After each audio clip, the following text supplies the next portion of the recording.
empty spot and repeat the words after me. मम तथा च आत्मनः वेदोक्त पुण्यफल प्राप्ति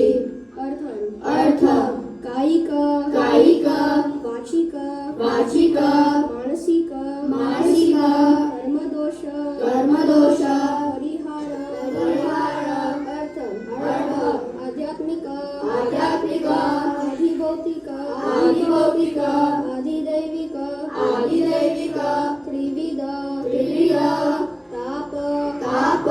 उपशमनः अर्थ लोके सभाया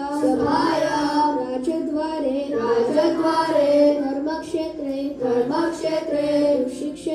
कृषिक्षेत्रे व्यापारक्षेत्रे उद्योगक्षेत्रे अभ्यासक्षेत्रे स्वे कर्मणि